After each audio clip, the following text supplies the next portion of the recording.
Alors ça, comme c'est long, il faut que je le lise, mais surtout c'est important, c'est intéressant.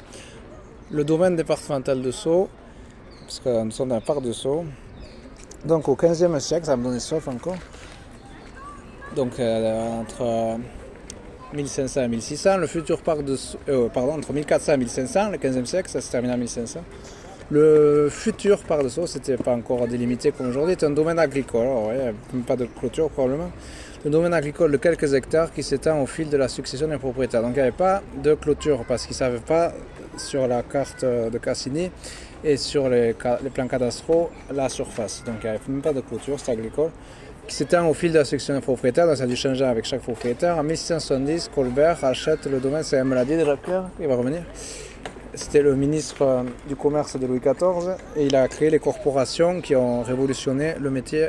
Par exemple, il y avait les forgerons, il y avait les blanchisseuses, enfin, les gens étaient répartis, il y avait les commerçants, les forgerons aussi, ils vendaient des outils forgés, des épées, des armures.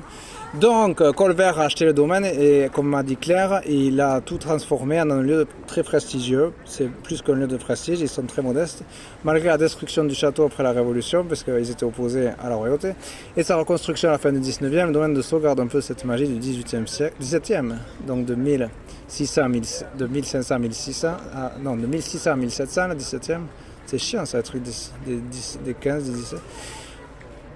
Bref, il s'en dégage aujourd'hui une atmosphère, donc si c'était jusqu'à 1700, c'était avant la Révolution. Il s'en dégage aujourd'hui une atmosphère paisible et naturelle, offrant des ambiances prenantes variées. Le parc a été répertorié zone naturelle d'intérêt écologique, faunistique et floristique.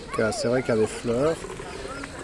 Des tritons, des lucans cerfs-volants, il y en a partout, des écureuils, il y en a partout, des tritons, il y en a dans plein de pays, des chênes, il y en a partout, des éperviers, il y en a partout, des prairies qui font du bien parce qu'il y a un étage de végétation où les petits animaux peuvent abriter de nombreux insectes, parce qu'ils peuvent s'abriter de la chaleur.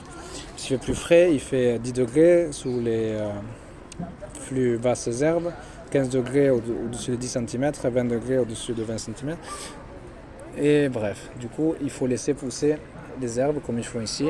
Les prairies, c'est encore mieux. Alors, il y a plein de prairies comme ça, fleuries, mais pas des aussi grandes plantes, mais toutes fleuries, bien comme il faut. Donc, c'est ça, l'idéal, le terrain idéal, c'est une prairie. Bon, la petite maison dans la prairie. Claire, elle va arriver. Donc là, j'ai déjà pris en photo. C'est, voilà, on est ici, vous êtes ici. Mais ça ne va pas vous parler. Ça, c'est magnifique. C'est le nôtre qui a fait le jardin de Versailles. C'est pour ça que ça ressemble. Une partie de la grande perspective du domaine de Sceaux est réaménagée en 2014 afin de recréer les parterres de broderie créés par André Le Nôtre au XVIIe siècle. Puis il y a 10 ans, ils les ont réaménagés. Lui, c'était celui qui a inventé le béton armé. C'est pratique, ça, c'est solide. T'es là ? C'est bon. C'est intéressant. Oui. L'autre côté, il parle de Colbert, puisque tu m'en as parlé. Qu'il a acheté en 1670 et il a tout transformé en un lieu de prestige, qui est toujours très joli. Oui. Et tu m'as dit, il a aménagé le Grand Canal. Oui. D'accord. Ben merci.